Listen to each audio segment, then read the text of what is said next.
ในหลายๆจุดไม่ได้มีระบุค่าสีมาเพียงแต่บรรยายว่ามันเป็นสีอะไรเช่นผมก็จะยกตัวอย่างเช่น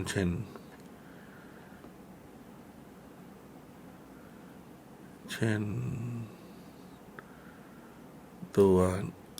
เดี๋ยวนะครับผมเอาเป็นตัวนี้แล้วกัน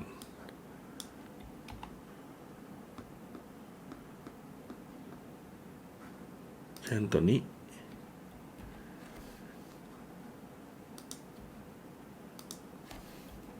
อยากให้ระบุค่าสีมาให้เลยในทุกส่วนเพราะ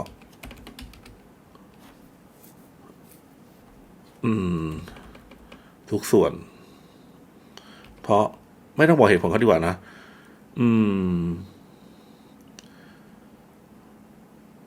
เอาอย่างเงี้ยเพราะต้องการความชัดเจนไม่งั้น AI จะสุ่มอีกนะครับผมเวลาเราไม่ชอบจะได้แก้ได้ถูกจุดโอเคอย่างเช่นว่าเวลาถ้าสมมติว่ามันค่าสีเนี่ยมันมาแล้วเราดูแล้วไม่ถูกต้องเราจะได้ไปแก้ตามจุดๆนั้นได้ไงครับประมาณนี้นะผมส่งให้เขาไปนะครับผมโอเคเดี๋ยวเราดูนะครับว่าเขาจะตอบเราว่ายังไงนะครับอีกจุดหนึ่งนะครับสำหรับตัวของตัว design.mb ตัวนี้ครับเวลาที่เราเอาสีเข้าไปใส่ใน Google Stitch เนี่ยมันจะสร้างตัว color shade ขึ้นมานะครับมันจะสร้าง color shade ขึ้นมาทีนี้ถ้าผมจะสั่งว่าให้เขาลองทำการอิงจากตัว color shade ที่ตัว primary หรือ secondary หรือสีหลักของเราเนี่ยนะครับ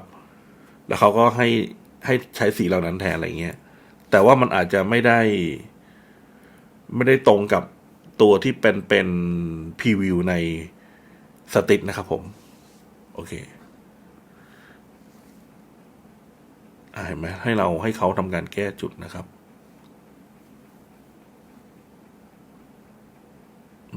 อย่างเงี้ยslightly darker primary darker เราไม่รู้เลยว่าไอ้ dark มันคือสีเท่าไหร่นะครับ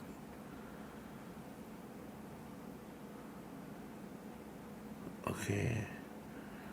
ผมจะให้เขาทำการช่วยแสดงตัวไฟล์สำหรับ copy ขึ้นมาให้ที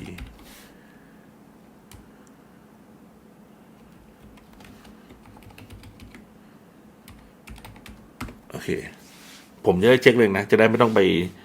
ดาวน์โหลดนะครับโอเค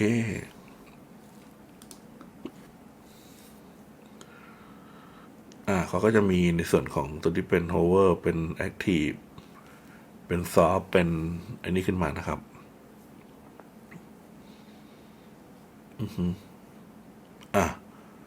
โอเคเราก็จะได้ตัวโทเค็นที่มันละเอียดขึ้นนะครับ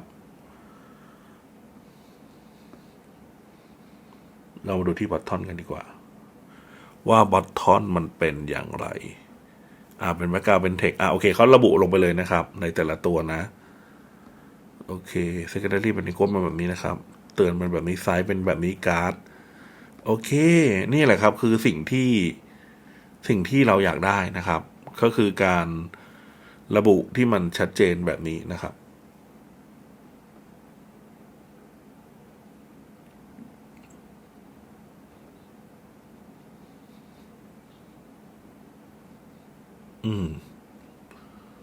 โอเคมีการระบุตัวของ hex code เข้าไปนะครับค่าสีเข้าไปโอเคนะครับอันนี้ก็ถือว่าเป็น